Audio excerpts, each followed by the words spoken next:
A la doctora le temblaban las manos. La observé mirar fijamente mi expediente, no la pantalla del ecógrafo donde el latido del corazón de mi bebé parpadeaba en blanco y negro. No, ella miraba el papeleo, el nombre de mi marido impreso en letras pulcras en la parte superior de la página. Luego apagó el monitor. Simplemente lo desconectó en mitad del examen, como si alguien hubiera desenchufado mi vida entera. Señora Reyes, dijo, y su voz era apenas un susurro. Necesito hablar con usted en privado ahora mismo. Me condujo a su despacho, cerró la puerta y echó el cerrojo. Pensé que algo iba mal con el bebé. El corazón me latía tan fuerte que podía oírlo en mis oídos. No podía respirar. No podía pensar. Entonces pronunció unas palabras que hicieron que mi mundo se derrumbara. Necesita dejar a su marido hoy mismo, antes de volver a casa. Busque primero un abogado de divorcios. Me reí. De hecho, me reí a carcajadas. ¿Qué? ¿Por qué? Vamos a tener un bebé juntos. Somos felices. No lo entiendo. Ese es exactamente el problema. Su rostro estaba blanco como el papel. Lo que estoy a punto de mostrarle cambiará todo lo que cree saber sobre su matrimonio. Pero permítame empezar por el principio. Porque necesita entender cómo terminé en ese despacho, embarazada de 4 meses, descubriendo que toda mi vida se había construido sobre mentiras contadas por el hombre que dormía a mi lado cada noche. Mi nombre es Elena Valcárcel. Tengo 32 años. Trabajo como directora de marketing en una agencia boutique en Sevilla y provengo de lo que la gente educadamente llama dinero de toda la vida.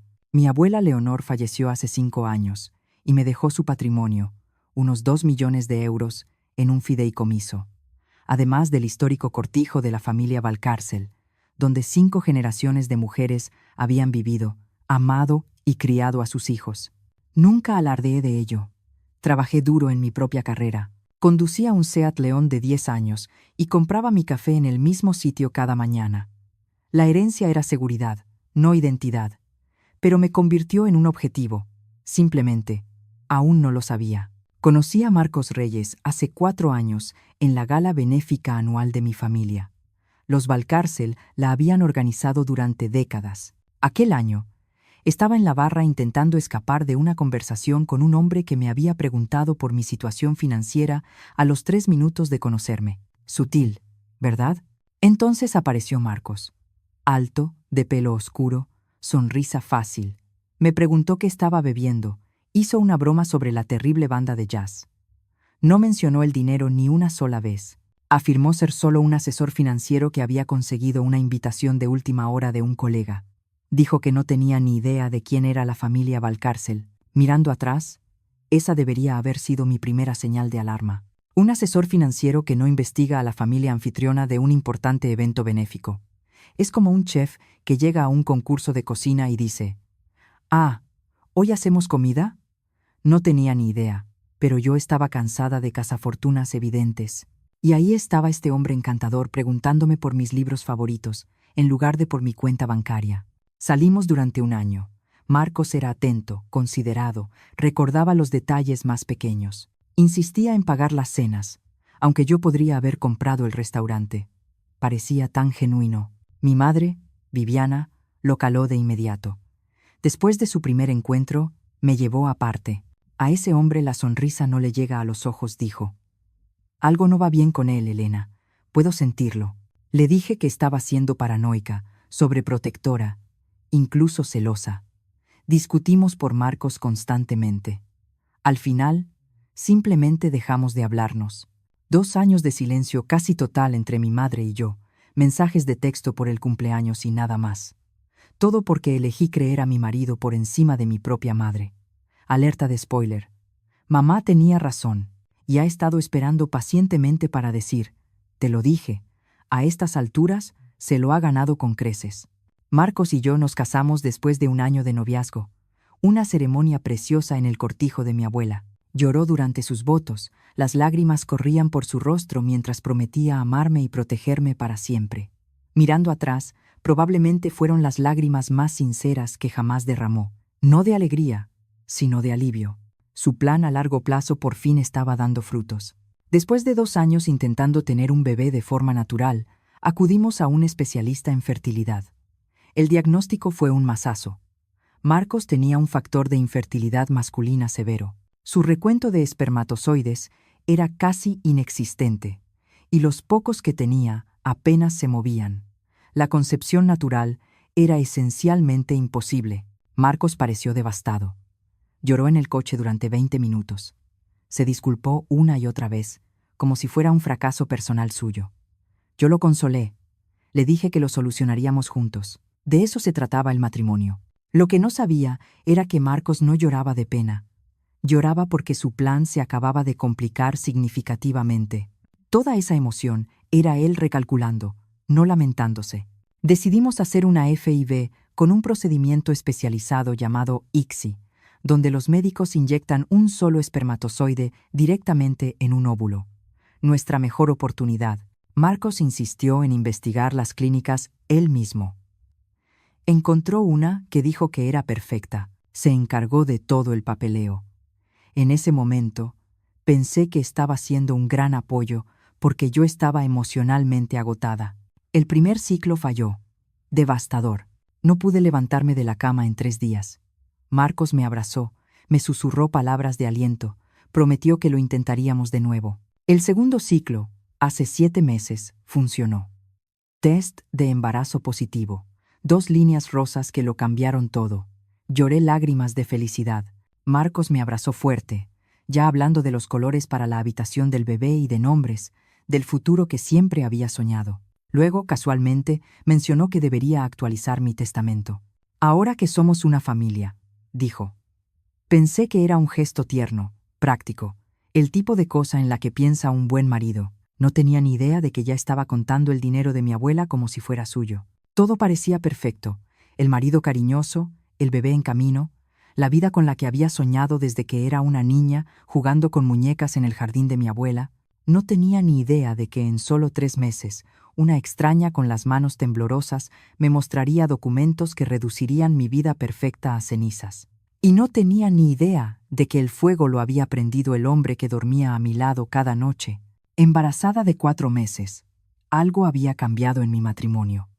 Pequeñas cosas al principio, del tipo que notas pero que justificas porque la alternativa es demasiado dolorosa de considerar. Marcos empezó a dejar su móvil boca abajo sobre cualquier superficie, una nueva contraseña que no conocía.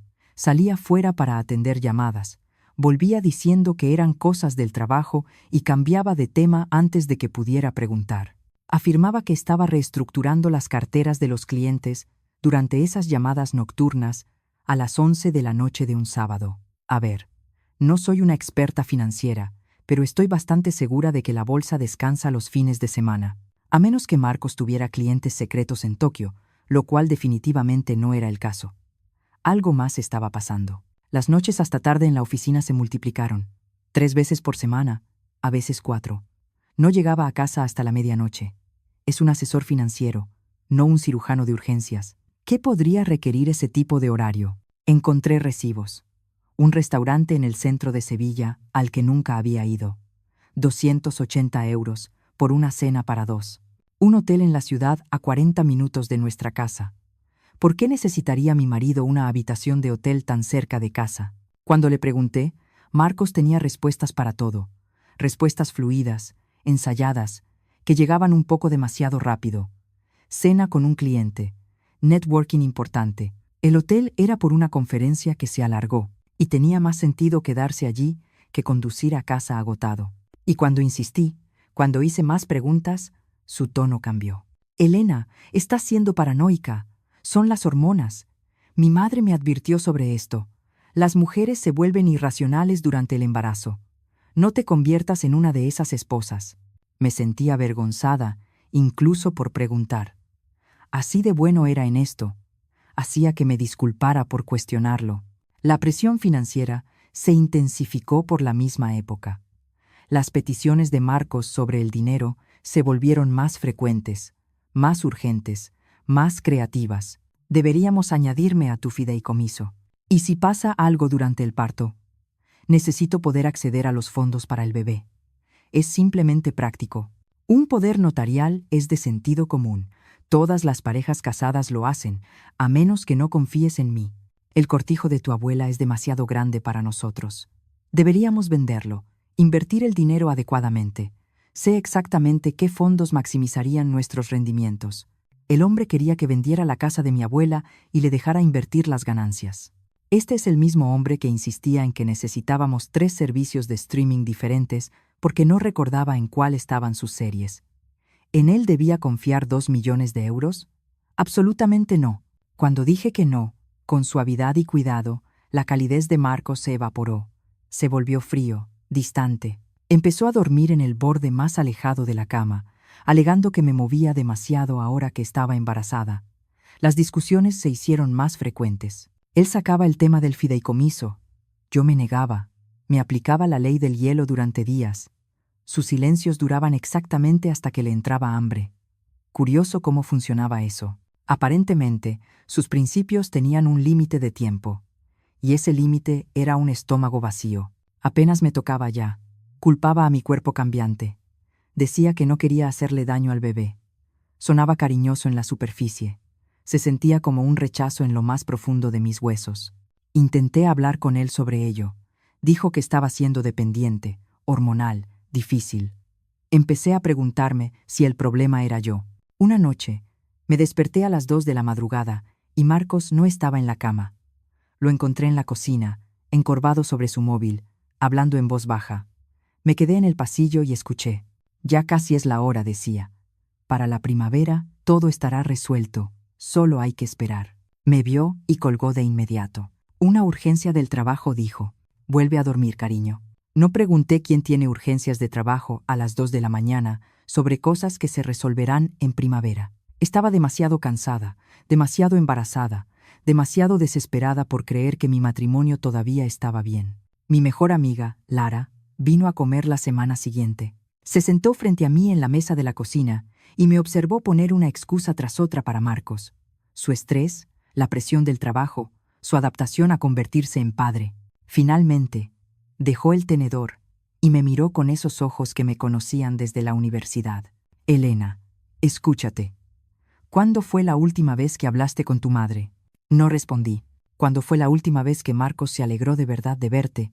No actuando estar feliz, no montando un espectáculo para los demás, realmente genuinamente feliz de verte entrar por la puerta. Tampoco pude responder a eso. Confía en tu instinto, dijo Lara. Algo va mal aquí. Le dije que estaba siendo dramática, pero esa noche no pude dormir. No dejaba de pensar en el móvil de Marcos, siempre boca abajo, sus noches tardías, su repentina obsesión por acceder a mi dinero. La forma en que me miraba a veces, cuando pensaba que no le prestaba atención, como si yo fuera un problema de matemáticas que resolver, no una persona a la que amar. Embarazada de 4 meses. Cita rutinaria en el ginecólogo para una ecografía. Mi doctora habitual estaba de vacaciones, así que me programaron con una colega, la doctora Clara Belmonte. Fui sola. Marcos tenía una reunión con un cliente que no podía perderse por nada del mundo. Cita estándar, nada especial. Me recosté en la camilla, gel frío en mi vientre, esperando ver a mi bebé bailando en la pantalla como siempre.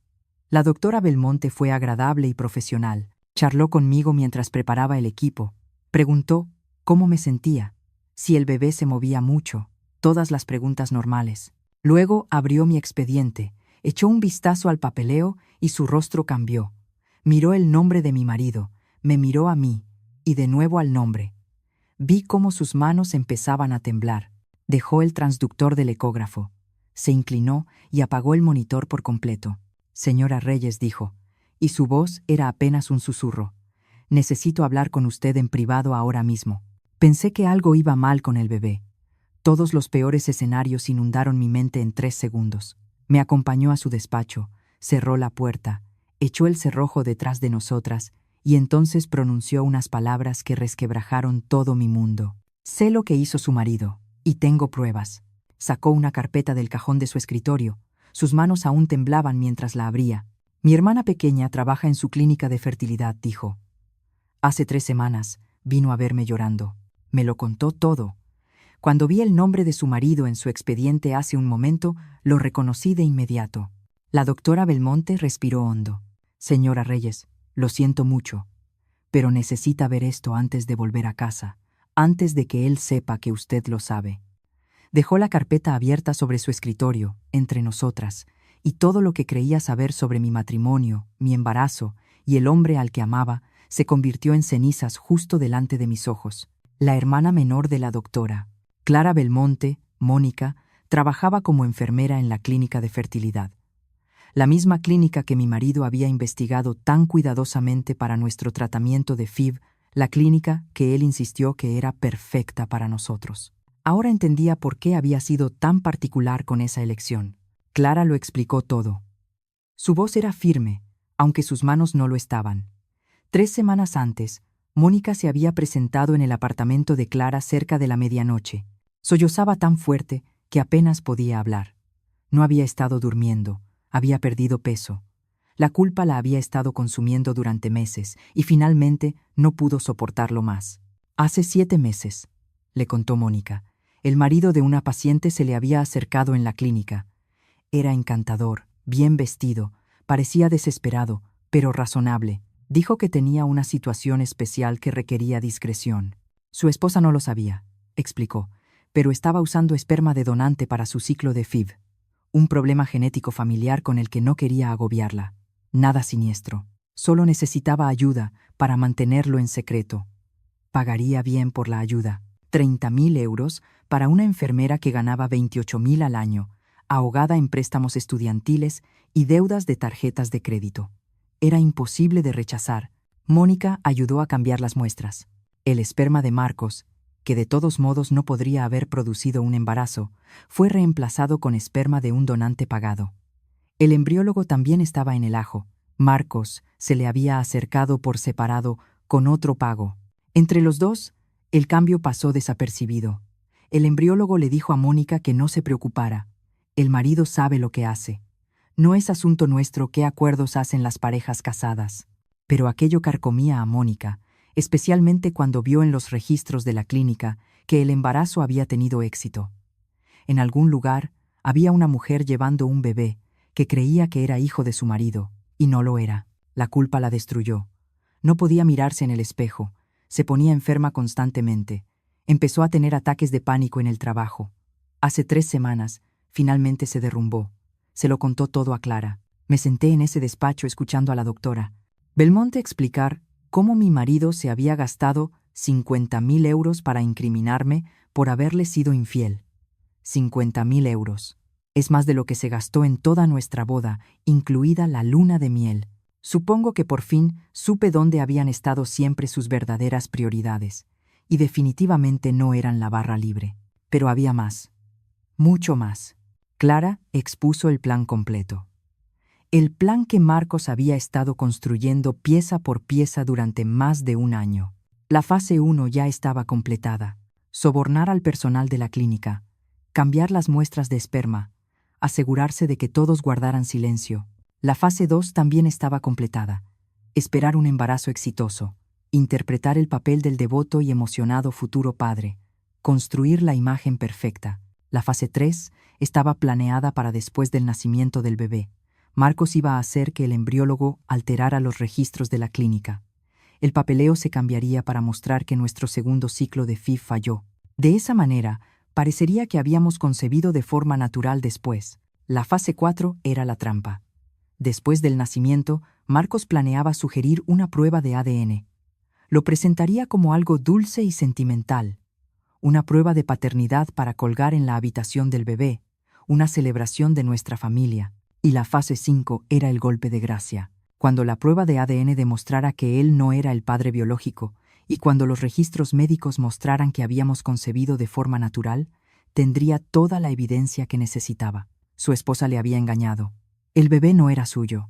Él era la víctima. Nuestras capitulaciones matrimoniales tenían una cláusula de infidelidad. Esto es común en familias adineradas. Protege los activos. Si un cónyuge es infiel, le debe al otro 500.000 euros, en concepto de penalización. Además, el cónyuge infiel pierde cualquier derecho a la propiedad del otro, y el cónyuge agraviado puede demandar por daños emocionales adicionales. El objetivo final de Marcos era cristalino. Se iría con 500.000 euros como mínimo. Destruiría mi reputación. Probablemente conseguiría más en una demanda. Y yo habría estado tan devastada, tan confundida, tan desesperada por proteger a mi hijo, que no habría luchado eficazmente. Contaba con mi vergüenza para hacerme dócil. Casi se sale con la suya. La doctora Belmonte sacó más documentos de la carpeta. Mónica lo había guardado todo. Registros de muestras originales que mostraban el cambio, el número de identificación del donante, registros de pagos que podían rastrearse hasta cuentas que Marcos controlaba. Incluso había comunicaciones por correo electrónico entre Marcos y el embriólogo.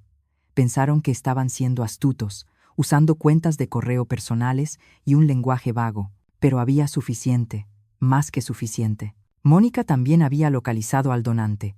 Su nombre era David Sánchez, un estudiante de posgrado de 28 años al que le habían pagado 15.000 euros en efectivo. Una donación de esperma normal paga quizás 100 euros, a veces 200.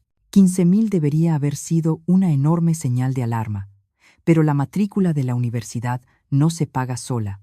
A David le dijeron que era un acuerdo privado para una pareja que quería discreción extra. No tenía ni idea de que era parte de un fraude. Cuando se enteró, se enfureció y estuvo dispuesto a cooperar. «Hay una cosa más», dijo Clara con cuidado. «Algo que mi propia investigación ha descubierto. Marcos Reyes tenía 180.000 euros en deudas de juego. Había estado jugando durante años. Póker online, apuestas deportivas, viajes a casinos que me había dicho que eran conferencias de negocios, todo, mientras fingía ser un asesor financiero, responsable con su vida perfectamente ordenada. Y el dinero para los sobornos, los 50.000 euros que había pagado para corromper mi FIB e incriminarme por adulterio, lo había malversado de sus propios clientes. Pequeñas cantidades a lo largo del tiempo, cuidadosamente ocultas en la contabilidad. Su empresa aún no tenía ni idea. Marcos no solo intentaba robar mi herencia. Era un hombre que se ahogaba, agarrándose a cualquier cosa a su alcance. Sus deudas de juego lo estaban aplastando. La gente a la que debía dinero no eran banqueros pacientes. Eran el tipo de gente que no presenta demandas cuando no pagas. Se suponía que yo era su salvavidas. El dinero de mi abuela debía salvarlo y estaba dispuesto a destruirme por completo para conseguirlo. Me senté en ese despacho durante mucho tiempo, los papeles extendidos frente a mí, la verdad quemándome un agujero en el pecho. Primero vino el shock, un shock frío y paralizante, luego la incredulidad. Seguí leyendo los documentos una y otra vez, buscando algún error, algún malentendido que hiciera que todo volviera a estar bien. Entonces las piezas empezaron a encajar. Las noches tardías, las llamadas telefónicas secretas, su obsesión por acceder a mi dinero, su atención cuidadosa y calculada cuando salíamos. Me había investigado antes de conocernos. La gala benéfica donde nos encontramos por casualidad no fue una casualidad en absoluto.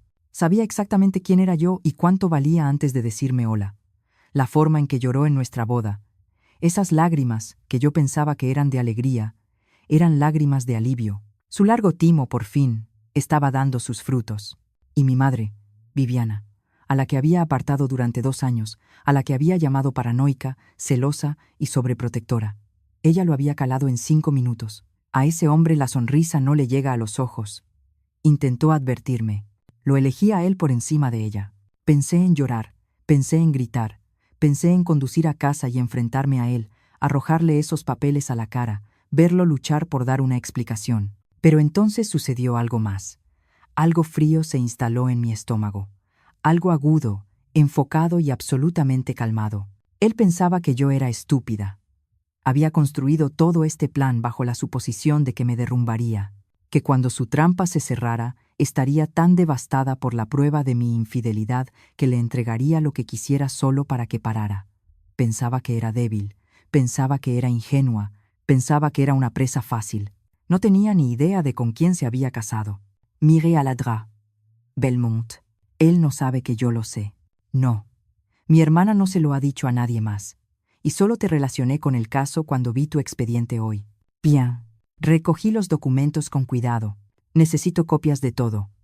Y necesito que me pongas en contacto con Mónica directamente. ¿Qué vas a hacer? Me levanté. Mi mano descansaba sobre mi vientre, sobre el bebé que era completamente inocente en todo esto. Un niño que no eligió su biología, un niño al que ya amaba, independientemente de las pruebas de ADN, los identificadores de donantes o toda la fealdad que rodeaba su existencia. Mi marido cree que ha estado jugando al ajedrez, dije. Cree que va 3 movimientos por delante. Cree que ya ha ganado. Me erguí. Está a punto de descubrir que yo ya le he dado la vuelta al tablero. Conduje a casa desde esa cita con una expresión cuidadosamente neutra, las manos firmes en el volante, la respiración tranquila. Por si acaso. Marcos había instalado cámaras de seguridad alrededor de nuestra casa hace 2 años. En su momento, dijo que era por protección. Ahora me preguntaba si era vigilancia, si veía las grabaciones, si estaba rastreando mis expresiones, mis movimientos, buscando cualquier señal de que sospechaba algo. Así que no le di nada. Me estaba esperando cuando llegué a casa, de pie en la cocina con esa sonrisa que no le llegaba a los ojos. Las palabras de mi madre resonaban en mi cabeza. 2 años demasiado tarde. ¿Qué tal la cita?, preguntó. ¿Está bien el bebé? Le devolví la sonrisa. Me acerqué y lo abracé. Le enseñé la foto de la ecografía que la doctora Belmonte había impreso antes de que todo cambiara. Perfecto, dije. Todo está absolutamente perfecto. Merezco un Goya por esa actuación. Le sonreí durante la cena mientras calculaba mentalmente cuánto sería su fianza. Le pregunté por su día mientras lo imaginaba con un mono naranja de preso. Incluso me reí de su chiste sobre los nombres para el bebé. No tenía ninguna gracia. Pero me entregué al papel como si mi vida dependiera de ello, porque, en cierto modo, así era. Me disculpé por haber estado paranoica últimamente. Culpé a las hormonas. Usé la misma excusa que él me había lanzado durante meses. Todo su cuerpo se relajó al oírlo. La tensión en sus hombros se desvaneció. Pensaba que seguía ganando. Pensaba que su plan seguía su curso. Esa noche, durmió profundamente a mi lado. Yo me quedé despierta hasta las 3 de la mañana, mirando al techo, planeando su destrucción. A la mañana siguiente, llamé al trabajo diciendo que estaba enferma. Luego conduje 2 horas a otra ciudad, revisando mis espejos constantemente para asegurarme de que no me seguían. Paranoica, quizás. Pero me había ganado esa paranoia. Encontré a una investigadora privada llamada Rosa Villanueva, exinspectora de policía, 15 años en el cuerpo antes de pasar al sector privado. Actitud directa, ojos agudos. El tipo de mujer que lo había visto todo y no se impresionaba por nada. Se lo conté todo. Escuchó sin interrumpir, tomó notas, y cuando terminé, sonrió como un tiburón que acaba de ver a un nadador sangrando. Su marido cometió muchos errores, dijo. Los hombres arrogantes siempre lo hacen. Deme 2 semanas. Tuvo resultados en 10 días. Las deudas de juego de Marcos ascendían a 180.000 euros. Debía dinero a sitios de apuestas online, partidas de póker clandestinas y algunos prestamistas privados que definitivamente no presentaban papeles a Hacienda. El tipo de acreedores que se vuelven muy creativos cuando los pagos se retrasan. La malversación fue confirmada. Aproximadamente 53.000 euros desaparecidos de las cuentas de clientes de su empresa, desviados durante 18 meses a través de pequeñas transacciones diseñadas para evitar la detección. Sus jefes aún no tenían ni idea. Y luego estaba la aventura. 8 meses, con su asistente, habitaciones de hotel, cenas románticas, escapadas de fin de semana disfrazadas de viajes de negocios. Rosa tenía fotos, mensajes de texto, recibos de tarjetas de crédito, toda la patética colección. Su asistente. Por supuesto, era su asistente. Qué poco original. Casi me sentí insultada por el cliché. Si vas a destruir tu matrimonio, al menos muestra algo de creatividad. Tener una aventura con tu asistente es literalmente el primer capítulo del manual del marido infiel. Rosa encontró algo más también. Este no era el primer intento de Marcos de conseguir una mujer rica. Hace 5 años salió con alguien en Madrid, Carolina Ashford, dinero de familia, fideicomiso, todo el paquete. Estuvieron juntos 8 meses antes de que ella descubriera irregularidades financieras en una cuenta conjunta que él la había convencido de abrir. Ella rompió la relación de inmediato, pero estaba demasiado avergonzada para presentar cargos. Rosa la localizó. Carolina estaba más que dispuesta a prestar declaración ahora. Siempre se había arrepentido de dejarlo irse de rositas. Me reuní con Mónica Belmonte en secreto, en una cafetería a 1 hora de la ciudad donde nadie nos reconocería. Tenía un aspecto terrible, delgada, pálida, con ojeras. La culpa la había estado consumiendo. Empezó a llorar en el momento en que me vio sentarme. Lo siento mucho, no paraba de decir. Sabía que estaba mal. Es que el dinero, y él fue tan convincente, y pensé que quizás de verdad solo intentaba protegerla de algún problema genético. La interrumpí. Necesito saber una cosa. ¿Está dispuesta a testificar oficialmente, bajo acta? Asintió sin dudarlo. Les contaré todo. Debería haber ido a la policía al día siguiente de que ocurriera. Tenía tanto miedo de perder mi licencia, mi trabajo, todo. Pero sí, lo que necesite, lo diré bajo juramento. La miré durante un largo momento. Esta mujer había ayudado a mi marido a intentar destruirme. Había aceptado 30.000 euros para participar en un fraude. A todas luces, era cómplice. Pero Marcos la había manipulado de la misma manera que me había manipulado a mí. Había encontrado su debilidad y la había explotado. Él era el arquitecto. Ella solo era una herramienta. No tenga miedo, ya le dije. Usted no es la villana en esta historia. Él lo es. El embriólogo, una vez que supo que Mónica estaba cooperando y que había guardado registros, desarrolló una repentina y conveniente conciencia. Le dio su propia declaración a Rosa. Estaba aterrorizado de perder su licencia médica e ir a la cárcel. Diría lo que necesitáramos para encerrar a Marcos. La llamada más difícil que hice fue a mi madre. 2 años de silencio casi total. 2 años eligiendo a Marcos por encima de ella. Lo había defendido cuando ella cuestionó sus motivos. Había dejado de invitarla en las fiestas.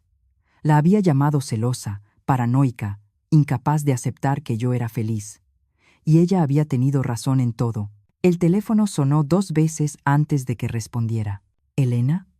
Su voz era cautelosa, esperanzada, como si hubiera estado esperando esta llamada durante 2 años, pero no quisiera gafarla. Mamá, mi voz se quebró al pronunciar la palabra. Tenías razón en todo. Sobre él. Y lo siento mucho. Lo siento muchísimo. Hubo una pausa. Me preparé para él, te lo dije que se había ganado. Para la ira, el resentimiento, el dolor que le había causado al elegir a un estafador por encima de la mujer que me crió. En cambio, dijo, ¿qué necesitas, cariño? No se regodeó. No me recordó cada advertencia que había ignorado. No señaló que había intentado decírmelo durante años. Solo preguntó cómo podía ayudar. Eso me rompió más que cualquier otra cosa. Mi madre es abogada jubilada, especializada en derecho sucesorio durante 30 años. En 48 horas, me había puesto en contacto con la mejor abogada de divorcios de Sevilla y un fiscal especializado en casos de fraude. Mi madre me enseñó algo ese día. La gente que te quiere de verdad no necesita tener razón, solo necesita que estés bien. Mi abogada era una mujer llamada Sandra Herrero. 1,60 m, pelo plateado, gafas de leer perpetuamente posadas en la nariz. Parecía la dulce abuela de alguien. Era un tiburón con una chaqueta de punto. Sandra revisó todo. Los documentos de la clínica, la declaración de Mónica, los hallazgos de Rosa, las pruebas de la aventura, los registros de malversación. Cuando terminó, me miró por encima de esas gafas de leer y sonrió. Su marido se enfrenta a cargos de estafa, conspiración y apropiación indebida. La cláusula de infidelidad de las capitulaciones matrimoniales ahora juega a su favor, porque es él quien ha estado engañándola. Y su pequeño plan para falsificar registros médicos después del nacimiento. Eso es un delito grave que planeaba cometer. Tenemos pruebas de la intención. Se coordinó con el fiscal. Mónica prestó una declaración jurada formal a la policía. El embriólogo cooperó a cambio de una reducción de cargos. La empresa de Marcos fue alertada discretamente sobre los fondos desaparecidos. Comenzaron su propia investigación e inmediatamente congelaron su acceso a las cuentas de los clientes. Un juez revisó las pruebas, encontró causa probable y emitió una orden de arresto por estafa, conspiración y apropiación indebida. 6 semanas después de aquella ecografía, le sugerí a Marcos que hiciéramos una celebración, una fiesta en el cortijo de mi abuela. Ambas familias, amigos cercanos, una reunión en el jardín por la tarde para celebrar la próxima llegada del bebé.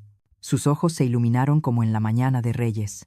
Más testigos de su actuación de marido devoto, más gente que sentiría pena por él más tarde, cuando su esposa fuera expuesta como una adúltera. Es una idea maravillosa, dijo, besándome la frente de esa manera gentil que solía hacerme sentir segura. Déjame ayudarte a planificarlo todo. No, No le di una palmadita en el pecho. Has estado trabajando tan duro últimamente, todas esas noches en la oficina. Déjame encargarme de la fiesta. Tú solo ven y disfruta.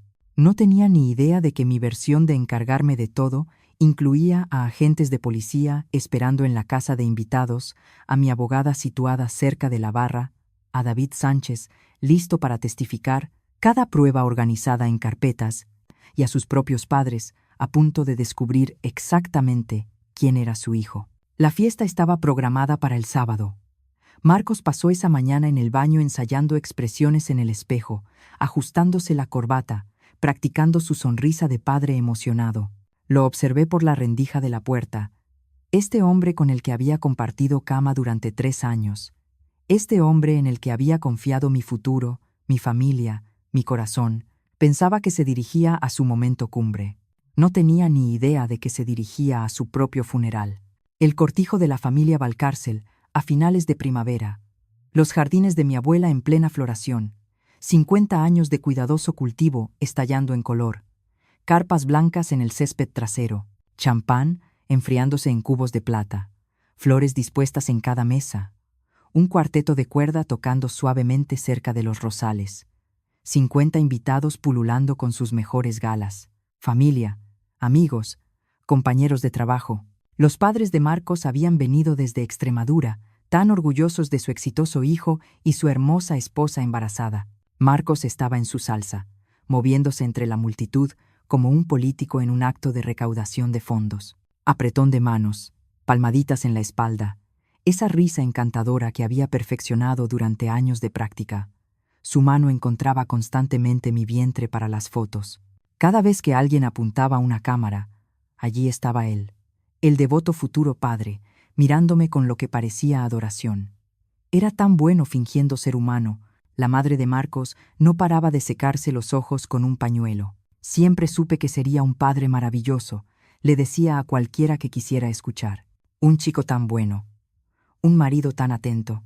Mi propia madre estaba de pie cerca de la mesa de postres, observando a Marcos con la expresión paciente de un gato que observa a un ratón que no sabe que está atrapado. Cruzó su mirada con la mía a través del césped y levantó ligeramente su copa de champán. Ya casi es la hora.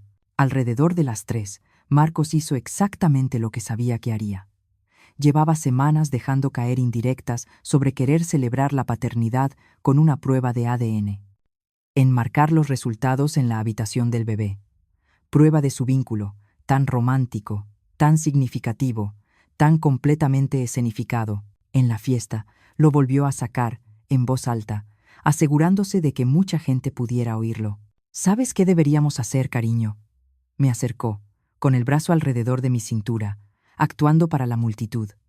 He estado pensando. Vamos a comprar uno de esos kits de prueba de ADN. Podemos enmarcar los resultados para la habitación del bebé. La prueba de que papá y el bebé están conectados para siempre. ¿No sería especial? Varios invitados emitieron sonidos de admiración. Su madre volvió a secarse los ojos. Yo fingí dudar. Oh, no sé. Parece mucho lío. Vamos, será increíble. Podríamos incluso abrir los resultados aquí mismo, ahora mismo. Hacerlo parte de la celebración. ¿Qué pensáis todos? Murmullos de ánimo entre la multitud. Alguien dijo, qué tierno. Otro mencionó que ojalá su marido fuera tan considerado. Bueno, miré a mi alrededor, interpretando a la esposa tímida.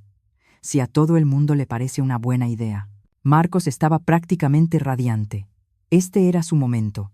La trampa que había estado construyendo durante más de un año estaba a punto de cerrarse. Ya podía saborear mi dinero, mi humillación, mi destrucción. Simplemente no se daba cuenta de qué cuello estaba en la trampa. En lugar de sacar un kit de ADN, caminé hacia la pequeña tarima que habíamos montado cerca de la fuente, la destinada a los brindis y discursos. Cogí el micrófono. Marcos me sonrió desde la multitud, champán en mano. Ya estaba ensayando su cara de sorpresa y devastación, practicando las lágrimas que derramaría cuando se supiera la verdad sobre su esposa infiel. Gracias a todos por venir hoy, dije, mi voz resonando por el césped. Se supone que esta fiesta es sobre celebración, sobre familia, sobre la verdad. Encontré los ojos de Marcos entre la multitud. Mi marido dijo que quería revelar algo especial hoy. así que voy a ayudarle a hacer exactamente eso. Su sonrisa vaciló por un segundo. La primera grieta en su actuación. Saqué una carpeta de debajo del atril. Hace 3 meses, descubrí algo sobre mi marido que cambió todo lo que creía saber sobre mi matrimonio. Quiero compartirlo con todos ustedes hoy, porque Marcos tiene razón. Esto debería tratar sobre la verdad. La sonrisa de Marcos se congeló. Su copa de champán se había detenido a medio camino de sus labios. Marcos y yo tuvimos problemas de fertilidad. Su diagnóstico significaba que la concepción natural era imposible para nosotros. Así que hicimos una FIV en una clínica que él eligió. Levanté el primer documento. Estos son los registros de esa clínica. Los registros originales. Antes de que nadie tuviera la oportunidad de alterarlos. Dejé que esa palabra flotara en el aire. Originales. El rostro de Marcos se puso pálido. Estos registros muestran que mi marido sobornó a 2 empleados de la clínica para cambiar su muestra de esperma por esperma de donante. Pagó 30.000 euros a una enfermera, pagó al embriólogo y pagó 15.000 euros a un joven llamado David Sánchez. Señalé hacia el borde de la multitud. David dio un paso adelante. Un estudiante de posgrado de 28 años que había pensado que estaba ayudando a una pareja infértil, no participando en un fraude, para proporcionar el esperma que se usó para concebir a mi hijo, sin mi conocimiento, sin mi consentimiento. Un murmullo de sorpresa recorrió la multitud. La madre de Marcos agarró el brazo de su padre. Alguien dejó caer una copa de champán y se hizo añicos en las losas del patio. El plan de mi marido era simple y continué. Esperar a que naciera nuestro hijo, exigir una prueba de ADN y, cuando los resultados demostraran que no era el padre biológico, lo cual él ya sabía que ocurriría, me acusaría de tener una aventura. Levanté más documentos. Nuestras capitulaciones matrimoniales tienen una cláusula de infidelidad. Si yo supuestamente le hubiera sido infiel, le debería 500.000 euros. Podría demandarme por daños adicionales. Podría destruir mi reputación. Podría llevarse todo lo que mi abuela me dejó y marcharse. Marcos encontró su voz. Salió estrangulada, desesperada. Elena, cariño, esto es una locura. Estás confundida. Es el embarazo, las hormonas. No estás pensando con claridad. No he terminado. Mi voz era de hielo. La multitud se quedó en silencio. Además de sobornar a la clínica de fertilidad, mi marido malversó aproximadamente 50.000 euros de sus clientes en su empresa para financiar este plan. Miré a un hombre de pie cerca de la barra, el jefe de Marcos, que había sido invitado discretamente. Su empresa ya está, ao tanto Y está investigando. El jefe de Marcos dejó su bebida. Su cara lo decía todo. Mi marido también tiene 180.000 euros en deudas de juego. Dinero que debe a gente que no se toma bien los retrasos en los pagos. Y durante los últimos 8 meses, saqué las fotografías. Nada explícito, solo lo suficientemente romántico como para no dejar lugar a dudas. Ha estado teniendo una aventura con su asistente. La madre de Marcos emitió un sonido como si le hubieran dado un puñetazo en el estómago. Mostré las fotos. Cenas en restaurantes, entradas de hotel, el tipo de evidencia que elimina toda posibilidad de negación. Este ni siquiera fue su primer intento, añadí. Hace 5 años, en Madrid, se fijó en otra mujer con dinero de familia. Esa relación terminó cuando ella descubrió irregularidades financieras. Ha proporcionado una declaración a los investigadores y está preparada para testificar. La copa de champán de Marcos se le escurrió de los dedos. Cayó sobre el patio de piedra y explotó, el champán salpicando sus caros zapatos. Eso es mentira, balbuceó. Se lo está inventando todo. Está mentalmente inestable. El embarazo ha afectado a su mente. Marcos. La voz de su propia madre cortó el ruido, baja pero lo suficientemente afilada como para sacar sangre. Es algo de esto, ¿verdad? Se giró para mirarla. Abrió la boca para negarlo todo. No salió nada. Mónica Belmonte dio un paso adelante desde donde había estado de pie, cerca de la casa de invitados, pálida pero decidida. Soy la enfermera a la que sobornó, dijo. Tengo documentación de todo.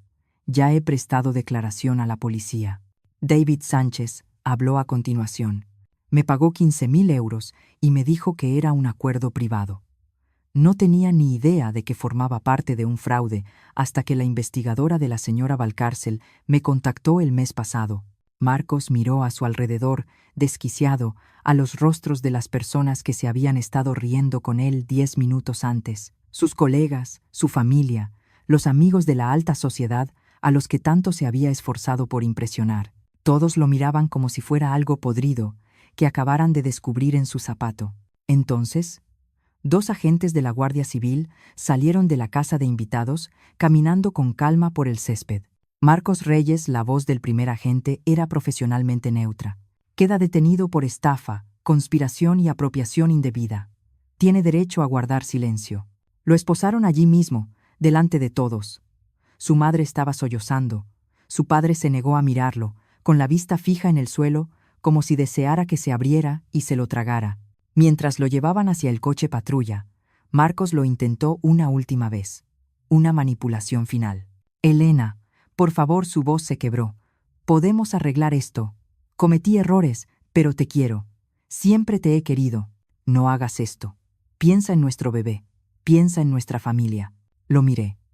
Miré de verdad al hombre con el que había compartido mi vida durante 3 años. El hombre al que defendí ante mi propia madre. El hombre que se había parado en un altar y prometido amarme y protegerme mientras calculaba cuánto podía robar. Tienes toda la razón, Marcos, dije. Acabamos de arreglarlo. Lo metieron en la parte de atrás del coche patrulla. Lo vi alejarse por el largo camino de grava, pasando por los jardines que mi abuela había plantado medio siglo atrás, a través de las puertas de hierro de la propiedad que Marcos había deseado tan desesperadamente poseer. 50 invitados permanecían en silencio absoluto. Entonces mi madre se acercó y me rodeó los hombros con su brazo.